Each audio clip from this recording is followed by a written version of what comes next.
Ngesang. Oke, selalu seru kalau transfer kayak gini ya. Oke, sok nafas perut dulu 3 kali, terus nafas biasa ya. Oke, good. Wih, tepat waktu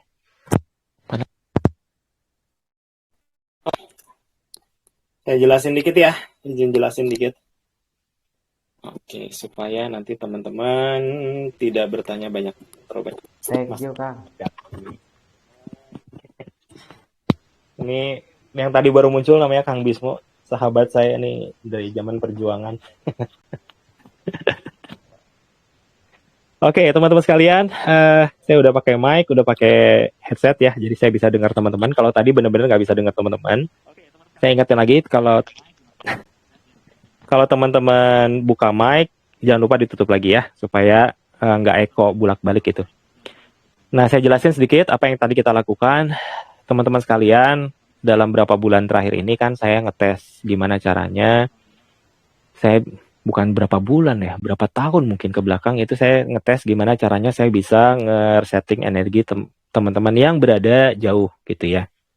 Nah, saya mungkin nggak bisa kayak Kang Diki gitu di langsung gitu banyak gitu. Tapi kalau teman-teman ada koneksi, ternyata sudah terbukti dari tahun-tahun kemarin bisa.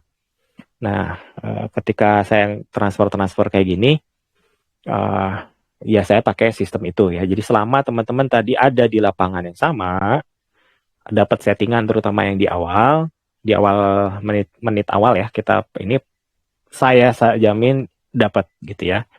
Tinggal memang butuh waktu biasanya 1 kali 24 jam. Untuk apa? Untuk energinya benar-benar kan ini masih blek blek blek blek gitu ya.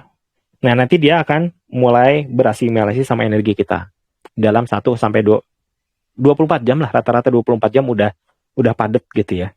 Nah, jadi apa yang bisa dilakukan selama 24 jam adalah latihan. Mau nggak mau latihan gitu ya. Makin kita berlatih, maka energi ini makin cepat, makin jadi bagian dari energi kita. Kan kalau saya nggak latihan gimana? 24 jam ke depan. Kalau nggak latihan ya nempel juga, cuman ya mungkin nggak secepat dan ya lebih, ya kurang lah dibandingin sama yang latihan ya. Jadi teman-teman bisa silakan latihan apa aja, mau nafas doang. Tapi saran saya sih pakai yang ada gerakan penyaluran. Supaya nanti energinya kan ngalir ya. Begitu ngalir nanti dia mulai mulai apa ya? Kayak apa ya, susah jelasin. Mengait gitu ya. Terus jadi bagian dari energi kita lah kira-kira gitu ya. Berasimilasi lah kalau kalimat kerennya. Itu. Jadi 24 jam ke depan teman-teman disarankan banget buat berlatih. Atau Kang boleh nggak saya padetin air terus saya minum ya bisa gitu ya, itu juga bisa gitu ya. Itu tentang uh, penguatan ini gitu ya, penguatannya 10.000 grad sama banget dengan yang saya, dan setahu saya udah nggak ada grad-grad lagi di atas itu. Nah, saya mau sampaikan dulu nih, aduh Kang nanti gimana dong gitu ya, misalkan kalau nggak ada peningkatan lagi gimana gitu ya. Nah, ini saya mau cerita sedikit yang semoga teman-teman bisa paham. Teman-teman sekalian, efektivitas DTM itu tidak hanya bergantung dari besaran gradsnya, tapi bagaimana skill kita pakainya, bagaimana daya dorong dari energi kita juga. Ya, saya selalu bilang, analoginya adalah kita punya peluru meriam sebesar bola bowling, mematikan, dahsyat, kalau ngelemparnya kuat, kalau sasarannya tepat, kan gitu. Antara gimana dia ngebidik dan gimana seberapa cepat dia nembakin, kan gitu ya. Peluru sebesar kelereng pun bisa efektif selama ngebidiknya tepat gitu ya, dan daya lontarnya juga cukup gitu ya. Untuk punya melontar peluru meriam sebesar bola bowling tentunya perlu energi yang besar. Artinya latihan kita juga harus bagus untuk bisa ngedorong sebesar bola bowling. Kalau pengen sebesar mobil gitu ya harus lebih besar lagi kan gitu ya. Nah, semoga teman-teman paham. Jadi grads kecil juga oke, efektif, asal berarti mainnya di mana? Mainnya di daya dorong dan daya bidik. Daya bidik ngelatih, kalau daya dorong kan kita ngelatihnya dari kita mengasahnya dari latihan. Tapi kalau bidik itu dari aplikasi, dari ya aplikasi gitu, dari mengamalkan gitu. Jadi kata saya mah amalkan aja, walaupun nanti meleset-meleset nggak apa-apa. Nanti lama-lama akan makin nitik si targetnya gitu. Disitulah nanti akan membedakan mana sih orang yang latihan, mana orang yang ngoleksi, mana orang yang mengamalkan, atau orang yang hanya sebatas saya dapat sekian loh gitu ya. Jauh nanti bedanya. Ya kita anggap aja sekarang startnya sama persis gitu ya.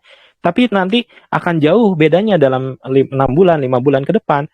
Nanti karena kelihatan nggak mungkin orang yang sering aplikasiin ternyata energinya eh, nggak bagus, ya, nggak mungkin lah gitu. Sunatullahnya pasti nggak. Kalau dipakai pasti jadi lebih bagus.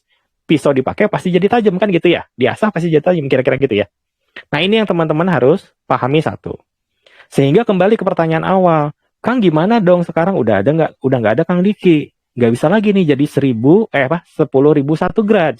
Nggak apa-apa Kang, menurut saya. Justru disinilah Kang Diki ngasih modal terakhir buat kita, di mana nanti pengembangannya itu tinggal dua, nggak mungkin kita ngegedein lagi. 1000 grad, 10.000 grad semua udah mentok kan gitu ya berarti ya. Maka kemampuan kita mengolah energi dan mengamalkan supaya daya bidik dan daya dorongnya lebih dahsyat, itulah yang menentukan. Kang Diki itu nggak bisa nambahin lagi. Tapi sekarang sudah mengamanatkan 100% pada kita, murid-muridnya, yang sudah ditransfer kan begitu. Silahkan Anda pakai ini 10.000 grad itu kalau alat tempur itu udah mungkin udah kapal induk isinya tank segala macam lengkap gitu. Ya bukan cuman pistol lagi gitu ya. Bukan cuman senapan lagi, ini mah udah pesawat induk gitu. Pesawatnya ada, segala macam ada. Tinggal kita mau gimana sebagai nakodanya kan gitu.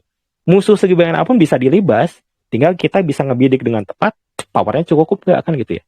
Karena sudah nggak bisa lagi nambah eh, modal gitu ya, modal si besarannya, maka kita sekarang tinggal dua pilihannya, ngulik latihan dan mengaplikasikan. Itu menurut saya yang membuat saya tidak khawatir gitu ya. Sampai 10 tahun yang ke depan nggak ada upgrade ya nggak apa-apa. Yang penting latihan, amalkan kan. Latihan, amalkan. Udah pasti jadi kan gitu. Itu mungkin teman-teman yang pengen saya sampaikan gitu ya. Kalau teman-teman pengen penguatan lagi ya nanti hari Kamis depan gitu ya. Boleh kan 2 kali? Boleh gitu ya. Silahkan aja gitu ya. Selama Januari ini memang saya dedikasikan Kamisnya buat setting ini. Karena banyak banget yang itu Japri daripada saya satu-satu kan repot ya. Satu orang bisa 20 menit, 5 orang yang minta bisa berapa jam, beri orang capek kan pasti gitu ya. Nah, dengan begini saya harap teman-teman bisa ngabarin juga ke teman-temannya, hey Kang, teh kalau mau upgrade online gitu silahkan gitu ya. Kamis depan ada, Kamis depannya lagi ada. Gitu ya. Semoga bisa nyebar amanat yang dikasih sama guru utama kita ke seluas mungkin muridnya gitu ya. Tinggal kita amalkan dan kita tadi latih kan gitu ya supaya apa ya amal jariahnya gitu ya dari ilmu yang berguna, murid yang berbakti gitu, terus terus mengarilah kira-kira gitu ya. Itu mungkin teman-teman sekalian. Ada yang mau tanya dulu? Boleh 1 atau 2 orang, mau 2 orang lah maksimal. Capek. Boleh Kang, Ya, sila apa? saya itu selalu menunggu-nunggu waktu latihan, Kang. Jadi yang pertama saya bisa dialog interaktif sama Kang As dan juga teman-teman gitu ya. Ya, kalau saya pribadi memang baru-baru banget saya melihat apa namanya di YouTube-nya Kang As itu baru kemarin banget lah. Jadi benar-benar saya itu tadi Kang As ngomong Kang Diki Kang siapa? Kang Diki gitu ya. Kang Diki ya. Kang Diki aja saya nggak kenal siapa kan. Oh, Kalau siap. kalau berkenan mungkin bisa jelaskan sedikit siapa Kang Diki, terus bagaimana kontribusinya dan seperti apa supaya saya itu ada gambaran oh Kang Diki seperti apa gitu ya. Itu yang pertama. Yang kedua adalah ketika tadi seperti yang Kang As sampaikan, kita itu di sini belajar untuk bisa memberikan manfaat kepada orang lain, memberikan sesuatu yang bisa kita dapat kepada orang lain. Tapi permasalahannya kalau saya pribadi itu justru pada kepercayaan diri saya, Kang, gitu ya. Apa namanya? Kadang gini, saya itu baru bisa apa ya, tapi kok saya mau kemalin gitu. Jadi benar-benar itu saya anak yang baru datang ketika dikasih pelajaran, tapi tiba-tiba disuruh kemalin. Apa yang harus saya amalkan dan bagaimana saya mengamalkannya? Gitu. Terus yang selanjutnya adalah pada saat kita PSJJ gitu ya, apakah kita itu dalam satu waktu kita PSJJ dalam beberapa objek gitu ya. Misal Hmm. saya itu pengen saya dalam saya, terus pada saat yang bersamaan saya itu pengen terus saya pengen mereka saya dan lain sebagainya. Misal saya itu dalam satu waktu pengen apa namanya menjalankan PSBB dalam waktu yang bersama tapi beberapa objek. Apakah itu bisa dan efektif gitu ya. Terus yang terakhir adalah eh, kalau dari pandangan Kang As sendiri gitu ya, apa sih yang membedakan antara eh, di awal itu saya ingat banget Kang As tuh bilang kita itu belajar seperti ini adalah dalam rangka untuk mengelola ego gitu ya atau menurunkan ego. Nah, eh, apa namanya? Terkadang apakah kita itu tidak jadi gini, apa sih perbedaannya antara kita itu memboost ego kita dengan kita menurunkan ego kita? Apa sih yang membedakan hal itu? Gitu loh, Kang. Kadang misal nih saya tuh pengen dia itu screen sama saya, apakah itu nggak termasuk dalam ego saya? Itu gimana, Kang? Itu sih Kang, terima Oh, kasih Kang As. Ya, ya. Oke, pertanyaannya seperti banyak biasa banget. ini Kang Arom. Banyak nih, biasanya Iya, banyak. soalnya saya itu kalau setiap hari misal saya itu latihan atau saya sekedar apa aja, saya itu selalu kalau misal ada pertanyaan, biasanya saya tulis di buku, Kang. Jadi ketika Wah, nice, udah, bagus. jadi ketika saya udah di hari Senin, saya itu sudah tahu nih apa yang mau saya tanyakan. Nanti kembali lagi Senin, nanti Selasa, Rabu, oh saya itu ternyata ada hal yang harus saya tanyakan nih karena gini, ketika saya itu punya perspektif dan perspektif ini tidak sesuai, yang khawatirnya itu nanti apa yang Kang A sampaikan itu tidak sesuai. Jadi saya itu mengklarifikasi atau memastikan apakah benar ini yang dimaksud gitu loh Kang. Terima kasih Oh, Kang. siap, siap. Oke, thank you, thank you. Oke, saya coba jawab dulu ya teman-teman sekalian ya. Oke, pertanyaan pertama memang kita itu kan bukan semuanya berasal dari ini. Nama, saya jelasin dari nama ya. Namanya kita adalah XHI. Dulunya kita itu sebetulnya grup main-main sebetulnya gitu ya. X itu kan maksudnya X bekas mantan gitu ya. HI itu dari Hikmatul Iman karena kami dulu ya para adminnya adalah para asisten pelatih yang aktif dulu melatih di LSBD Lembaga Seni Bela Diri Hikmatul Iman gitu ya. Karena HI-nya bubar pada tahun 2006, terus kita tercerai berai kemana-mana, nggak ada lagi latihan segala macam. Saya juga nggak ikutin ke organisasi yang baru, maka saya sekitar 3 tahun yang lalu ya, kayaknya 3 tahun yang lalu ya sama teman-teman ya udah kita bikin XHI. XHI itu ya tadi mantan Hikmatul Iman. Nah di Hikmatul Iman ini dulu guru utamanya adalah Kang Diki Zainal Arifin. Jadi kalau ditanya siapa guru Kang Diki adalah guru saya dalam olah nafas, metafisik, dan teman-temannya. Dan bagi saya berjasa banget ya, karena dulu saya ikutan HI itu dari SMA, gitu ya, dari SMA kelas 1, berarti SMP lah gitu ya, masih ingusan banget. Dan itu ngebentuk banget saya dari nggak pede, introvert, jadi sekarang gitu ya, dari awalnya nggak bisa ngomong depan orang, sampai sekarang mau berapa ribu orang juga hayu-hayu aja gitu ya. Nah itu semuanya saya rasa saya dapat dari Hikmatul Iman itu. Jadi sangat berjasa lah dalam hidup saya gitu ya. Makanya mau gimana pun juga saya tetap sampai kapanpun tetap murid Hikmatul Iman. Kalau ditanya Kang Diki siapa, saya selalu bilang itu adalah guru saya. Nah tahun kemarin kan Kang Dikinya meninggal ya, meninggal bulan Februari kalau nggak salah ya, 29 Februari. Saya lupa malah tanggalnya. Nah, disitulah kita kehilangan besar gitu ya. Tapi di situ juga kita dapat momen di mana ya sudah siapa lagi yang mau nerusin kalau bukan kita murid-muridnya. Maka lewat dari sebetulnya Hexa itu berdiri sebetulnya bukan pas meninggalnya Kang Diki sih. Justru pas meninggalnya pelatih saya. Jadi pelatih saya dulu Kang Ato itu meninggal duluan gitu. Terus saya mikir, saya ilmu banyak nih yang diajarin Kang Ato, kalau saya diem aja nggak ngajarin lagi, kasihan dong Kang Ato nungguin uh, ya murid kayak apa kamu dikasih ilmu terus berhenti di kamu lah kira-kira gitu ya. Jadi saya mulai itu awalnya dari Kang Kang Ato si Kang Darto, pelatih banget saya gitu ya, kan ada guru utama, ada segala macam, ada pelatih ke saya gitu ya Kang Darto itu. Nah, pas Kang Dikinya meninggal ya di situ saya lihat bahwa oh udah apa yang saya dapat, saya rasa dari dulu sampai hikmatul imannya bubar, nggak ada yang jelek, semuanya bermanfaat, maka hal baik ini harus saya terusin. Makanya saya terus konsisten, dibantu teman-teman semua untuk melatih ini gitu ya pada siapapun. Jadi kadang kalau dulu XHI itu banyak anggota HI yang lama-lama gitu, sekarang mah udah dari umum banyak gitu. Bahkan ada beberapa yang memang nggak punya dasar sama sekali ya udah ikut gitu dan dapat manfaat jauh-jauh lagi gitu ya. Kalau zaman dulu mah latihannya memang di lapangan langsung, lebih enak lah ya. Kalau ya ada enak ada gak enaknya sih.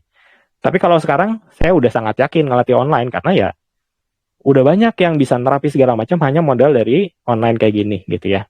Saya banyak belajar juga dari sini. Itu pertanyaan pertama ya. Kang Dikit siapa? Beliau ada guru saya yang udah meninggal tahun kemarin dan meninggalkan banyak sekali amanat lah ya untuk diaplikasikan oleh berbagai jenis muridnya gitu ya. Ada yang bagian teknologi, ada yang bagian apa, semuanya punya ini masing-masing. Karena saya nggak bisa apa-apa, saya cuma bisa ngelatih ya, saya ngelatih aja, ya kayak gitu ya. Itu. Terus kedua pertanyaannya adalah apa tadi Kang Arfan? Bedanya ego. Itu mah nomor 3 ya. Nomor 2 pertanyaan apa ya? Kata Kang As kan kita itu belajar seperti ini untuk bisa mengamalkan gitu ya. Nah, ketika saya sendiri itu belum percaya diri atau Oh, siap. Oke, kebayang. jadi Nah, apa sih yang harus saya merubah mindsetnya dari itu dulu, Kak? gini, ada beberapa hal yang harus dilakukan dulu baru yakinnya datang. Gini, ada yakin, gini ya. Teman-teman gini. Kalau kita gini, ada hal-hal yang memang harus dilakuin dulu baru nanti kebuktian akhirnya kita jadi lebih yakin. Jadi kayak naik tangga gitu ya. Nah, kalau kita nunggu, kita siap, merasa oke, udah bisa ini, itu nggak akan mungkin, lambat lah gitu ya. Yang mau cepat, kalau kita mau benar gitu ya kata saya, itu coba. Dengan coba kita tahu ini salah, salahnya sebelah mana, perbaiki, coba lagi, kayak gitu. Nah jadi misalkan saya latihan olah nafas, saya punya murid namanya Ibu Nani gitu, dia latihan pertama baru nafas perut doang, pulangnya nerapi. Itu baru pertama ketemu hari itu, latihan olah nafas baru nafas perut, pulangnya nerapi. Besoknya cerita, Kang saya nempelin gini, kok bisa? Gitu ya. Ini jadi bagus lah, kerasa gitu sama pasiennya. Gitu ya. Itu sesuatu yang memang harus dicoba dulu, kan gitu ya. Maka antara kita nunggu yakin pede dengan nyoba, mending coba dulu kata saya. Justru dari nyoba itu kita akan dapat, oh iya ternyata bisa. Dan itu lebih firm. Mau misalkan ya si A ini misalkan nggak pede terus datang ke saya, Kang saya bisa atau enggak? Terus saya berbusa-busa bilang, Kang udah bisa, udah sekian berat, udah ini, nggak akan dalam hati kecilnya nggak akan pernah yakin gitu. Yang nggak akan membuat yakin itu justru kalau nyoba gitu. Makanya udah coba aja dulu gitu ya. Contoh lain yang real banget kerasa sama saya. Nerapi itu kan dulu saya besarnya di silat gitu ya. Jadi kalau dulu HI itu ada silat, TM, metafisik, TM sama TD ya, olah nafas gitu. Saya tuh banyaknya fokusnya justru di silat, di jurus-jurus segala macam gitu. Nah, saya nggak pede karena dulu masa terapi saya nggak pernah pede gitu ya dulunya. Karena saya dulu nggak pernah ada pelatih yang memang spesifik nerapi gitu. Kan dulu mah zaman dulu kalau pelatihnya nerapi ya murid-muridnya tahu nerapi. Kalau pelatihnya dulu jago TM ya murid-muridnya jago TM gitu. Nah, gimana pelatihnya kan gitu. Saya kebagian di mana saya dulu pelatih saya nggak ada yang spesifik ngajarin nerapi. Jadi saya besar mungkin udah puluh tahun ya nggak nerapi kan gitu. Nah, sampai saya bikin MTHI, Manajemen Terapi Holistik Indonesia. Jadi kalau teman-teman bingung tuh apa tuh tulisan MTHI, itu sebetulnya kumpulan terapis karena zaman dulu ini nggak ada yang ngajarin terapi loh, gitu ya. Padahal yang sakit makin banyak. Akhirnya kita bikin MTHI, Manajemen Terapi Holistik Indonesia. Ini yang ngajarin gimana step by step nerapi. Sehingga cepet orang bisa nerapi. Dalam 12 kelihatan dijamin bisa nerapi. Ya, itu ya. Nah, salah satu pengalaman saya di MTHI adalah ketika saya di Jakarta. Waktu itu pameran cuma 3 hari. Kita cuma ada 2 hari di pameran itu. Ada yang saya terapi saraf kejepit. Paginya saya terapi. Itu beda 2 jam dia kucuk-kucuk datang lagi ke stand. Kebayang dong kita kan kayak ini ya. Kalau pameran aja kayak pameran gitu kan cuma stand-stand gitu. Ada yang jam 10-an dia ini terus makan siang dia datang lagi jam 12-an. Kang, tadi di terapi udah enakan, udah hilang gitu. Bayangin cuma 2 jam. Dan itu apa? Apakah saya yakin dari awalnya saya itu bisa nerapi saraf kejepit segitu efektifnya? 2 jam beres loh ya. Tahunan dia sakit gitu, 2 jam di terapinya mah 10 menit gitu. 2 jam terus dia benar-benar bisa jag-jag, bisa apa, berterima kasih dengan tulus. Kita saya nggak kenal kan gitu ya. Dia nggak bohong kan gitu ya. Nah, apakah kalau mau jujur, apakah dulu pas awal terapinya itu yang 10 menit saya yakin? Nggak yakin. Tempel aja udah gitu. Teorinya gini, udah tempel, tempel, tempel, tempel. Dan ternyata dari tempel itu ada yang benar-benar, dan itu nggak 1 2, ada mungkin 4 pasien. Ya itu jadi karena kerjaannya kantoran, duduk semua, banyak yang sakit pinggang gitu, saraf kejepit segala macam. Dan di sana saya tahu, oh oke, saya sudah ngebuktiin banget yang namanya terapi energi sangat efektif buat saraf kejepit. Caranya udah puterin tempel, dah 10 menit. Saya yakin itu seminggu aja, kalau paling lama seminggu lah itu kalau yang saraf-saraf kejepit beres itu, gitu ya. Itu dari pengalaman, di situ saya jadi sangat yakin. Kalau teman-teman nggak percaya, salah satu yang saya dulu harus coba dulu baru yakin adalah yang ini kan, yang tadi transfer kayak tadi, ya. Dulu kalau transfer kan di lapangan, gitu ya. Saya dulu bagian ngelatih dari dulu. Saya gini-gini nggak pernah yakin ini teh ada atau enggak.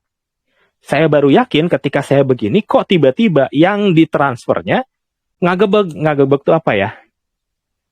Dia punya ilmu gitu. Dia punya ilmu terus ada bentrok, jebret gitu. Jadi di situ tuh. Disitulah saya antara kasihan monolong sama gembira. Karena ternyata saya gini-gini, jadi loh itu ya, bener loh. Kalau kita gini-gini doang nggak ada isinya ya nggak akan kejadian dia berontak dan teman-temannya kan gitu ya. Nah disitulah saya baru yakin, oh saya transfer bener gitu. Padahal sudah mungkin puluhan kali transfer sebelum itu. Baru yakinnya ya pas dicoba itu, nggak sengaja dapat kasus. Nah jadi teman-teman, coba aja dulu. Orang datang ke kita mungkin minta tolong segala macam, kan nggak ada ekspektasi harus sembuh juga. Kan minta tolong ya kita tolong sebaik mungkin. Nanti dari situ kita akan tumbuh keyakinan yang firm itu apa ya? Yang firm itu apa sih? Yang teguh gitu, yakin dan memang ngebuktiin gitu. Jadi bukan karena dibilang sama orang, tapi emang kita nyata gitu, kita tahu sendiri emang bisa gitu. Kira-kira gitu ya. Itu terus yang masalah ego. Teman-teman sekalian, latihan itu kalau latihan gini deh, kita lihat psikologi orang lah ya. Kalau orang baru belajar sebentar sedikit, itu biasanya orang itu merasa banyak tahu. Contoh ya, kalau zaman dulu saya ikutan Hikmatul Iman nih, karena kan silat segala macam gitu ya, matain kikir segala macam gitu. Begitu awal-awal masih dasar 1, baru belajar yang gitu-gitu aja, saya ngerasa jago. Mana anak taekwondo gitu ya, sini gitu ya. Kan dulu di SMA 3 ada taekwondo. Ayo sparring, ayo pembuktian, ada dukun di mana, datengin gitu. Zaman dulu mah gitu. Ada perguruan apa minta sparring tanding, datengin gitu ya. Ada yang menghina Hikmatul Iman, berantem gitu. Zaman dulu itu pas zaman anak muda masih kecil baru belajar, karena saya ngerasa jago banget. Nah tapi apa yang terjadi adalah makin kita banyak belajar, kita makin tahu, kita ternyata nggak tahu apa-apa. Nah disitulah nanti kita ada pendewasaan. Kalau usia mungkin kayak seumuran saya 40 segala macam sih, biasanya sih udah nggak ada lagi tuh sombong-sombongan. Ya buat apa lagi lah kan gitu ya. Udah kita ini udah pernah, semuanya sama gitu. Sekarang kalau saya tanya perguruan bela diri, semuanya sama kok. Mereka punya tujuan yang sama, ngebina segala macam. Caranya mungkin beda, tapi semuanya ngajarin gimana orang jadi jujur, gimana orang bisa bela diri segala macam. Mau caranya bebas aja lah. Jadi nggak ada lagi tuh musuh-musuhan segala macam gitu ya. Ya jadi poinnya adalah makin kita banyak tahu, justru makin kita merasa banyak banget yang kita nggak tahu gitu. Nah teman-teman kalau latihan olah nafas, awal-awal tak bisa nerapi, mungkin ada ya, gitu ya. Tapi lama-lama kok makin lama latihan, kita akan tahu, oh ternyata latihan yang kemarin gini saya masih susah apa ya. Buang nafas sampai habis aja nggak kuat, 20 nafas kok gitu ya. Mau sombong apa gitu. Ngatur nafas sampai habis aja masih edan-edanan, masih ngocor-ngocor gitu. Keringat sampai kelek basah, pantat basah gitu ya. Kalau ngatur nafas dengan benar kan, mau apa yang disombongin gitu. Udah kita ngatur nafas aja nggak bisa gitu. Nah, disitulah kita akan mulai meredam si ego kita. Nah, kalau ego kita turun, kita jadi lebih gampang maklum sama orang lain. Misalkan kita lagi nerapi, terus ada biasanya ada apa ya, keluarga pasien, entonglah nuk itu mas syirik, bid'ah segala macem. Apa yang dilakukan kalau dulu saya masih muda? Enggak bu, ini mah gini-gini jelasin gitu ya. Zaman dulu, sekarang mah, oh mohon mengabu, badeku ibu mangga silahkan. Ya udah aja, ngapain ribet gitu. Udah kita juga kayak gitu ya, kira-kira gitu ya. Jadi lebih jalan damai segala macam gitu. Jadi nggak lagi kita, dah kita juga apa? Dan memang kita nggak bukan apa-apa, orang kita latihan cuman gitu. Mungkin orang lain mah ajengan kiai atau siapa yang pengobat lain mungkin latihannya lebih dahsyat. Ya udah kita ngalah aja, udah silahkan aja gitu. Buat apa lagi sih kan gitu ya. Teriwel lah orang mah gitu ya, tidak ini. Kira-kira gitu lah ya. Jadi makin kita latihan, kita makin tahu kita banyak kurangnya, sehingga ya mau apa yang disombongin gitu. Orang sombong mah biasanya karena memang baru mulai, baru ngerasa, ya jadi ngerasa jago, ngerasa tahu semua gitu. Nah itu, jadi saya pikir teman-teman yang latihan sih dalam proses berlatih kita akan mulai dapat netes ya mentalitas seperti itu, sehingga saya yakin terapis atau teman-teman yang latihan mah ya cinta damai semua lah, nggak akan ada yang rariweh gitulah, nggak akan, hidupnya damai aja udah nggak ada konflik gitu. Itu mungkin Kang ya, semoga kebayang, semoga pas, kalau kurang jelas tanya lagi. Itu mungkin Tadi kan yang terakhir Kak, untuk yang ya.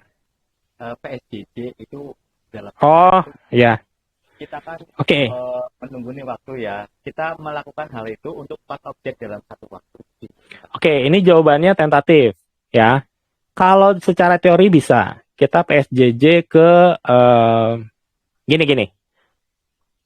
Objek itu kan bisa plural, contoh ya. Saya mau bikin orang se-RT damai. Maka kita nembakin energi ke se-RT satu area untuk damai. Itu bisa ke banyak orang, langsung ke kucing-kucing juga kena, kan gitu ya. Gitu. Atau ada yang si A programnya bayar utang, si B programnya adalah untuk apa gitu ya. Programnya beda-beda nih. Nah, kalau programnya beda-beda, menurut saya kalau secara teori bisa gitu ya. Kita niatin dulu A gini, B gini gini, itu baru tembak gitu ya. Tapi menurut saya pribadi kalau di awal-awal sih mending satu-satu. Kenapa? Belum tentu kita itu memorinya kalau komputer gitu ya bisa multitasking gitu. Takutnya lagi ini programnya kepikiran misalnya ke yang lain gitu ya. Yang harusnya gimana jadi gimana gitu. Mending satu-satu walaupun waktunya dipendekin. Contohnya saya cuma punya Windows 10 menit, maka dibagi 4, 2,5 menit, udah 2,5 menit cewang. Dibandingkan 10 menit nembak 4 barengan, lebih baik 2,5 menit tapi satu-satu. Di awal ya. Nanti seiring dengan perkembangan tentunya teman-teman tahu sendiri kapasitas kita seperti apa. Terus kalau masalah apakah dengan PSJJ itu kita berusaha ngatur online segala macam, itu mungkin tadi ada pertanyaan kayak gitu ya. Yang menurut saya sih bagian dari ikhtiar ya. Jadi contoh ya, si A ngutang sama kita, terus kita pengen PSJJ supaya dia merasa nyaman, bahagia kalau bayar utang, gitu ya. Kan harus kalimat positif ya. Jangan hidup susah, menderita, mimpinya ular, genderowo kalau belum bayar utang, misalnya gitu ya. Nah, itu mending yang positif gitu ya. Doain bahwa dia akan merasa lebih nyaman, enak, bahagia kalau bayar utang gitu ya. Itu mah sama dengan usaha kita dengan ngetok WA segala macam. WA udah diblok, ngetok juga udah ditutup pintunya, ya sudah jalur begitu. Selama itu menurut kita hal yang baik ya menurut saya sih lakukan. Dan ingat, ijabah atau enggak kita nggak tahu kan gitu ya, kapan gitu ya. Bisa jadi kalau kita misalkan gitu, ternyata oh tetangganya yang terketuk gitu ya, tiba-tiba tetangganya ngasih ke kita atau gimana ya, kita nggak tahu jalur yang kayak gitu mah gitu ya. Uang mungkin sekian ratus ribu yang kita pinjemin baliknya dari pintu yang mana kita juga nggak tahu kan gitu ya. Nah jadi ya bebasin aja sih kata saya. Jadi itu bagian dari ikhtiar, bukan berarti kita pengen ngatur-ngatur orang. Toh kalau kita nagih utang juga bukan ngatur-ngatur orang kan gitu ya. Nah nagih utang mah kewajiban tuh. Kalau kita nggak nagih mah kita dosa. Kalau kita udah nagih dia mau bayar mau nggak itu urusan dia kan gitu ya. Bukan urusan kita lagi, kita udah nagih kan gitu. Jalurnya jalur belakang ya, salah satu yang kita punya orang lain nggak punya kan kira-kira gitu. Mungkin gitu ya. Semoga kebayang. Ya nanti kalau ada apa-apa di grup aja ya. Udah lebih setengah jam. Thank you banget udah latihan. Semoga hari ini semua materinya dapat dipahami. Nanti ada video rekamannya bisa diulang-ulang. Silakan bottom line-nya silakan diamalkan supaya teman-teman bisa dapat intisari ilmunya, dan silakan teman-teman juga sarannya 1 kali 24 jam ke depan latihan apapun itu ya, yang simpel-simpel aja lah, yang penting latihan. Nun, terima kasih. Assalamualaikum warahmatullahi wabarakatuh. Waalaikumsalam warahmatullahi wabarakatuh. Sama-sama. Minum sebelum tidur ya.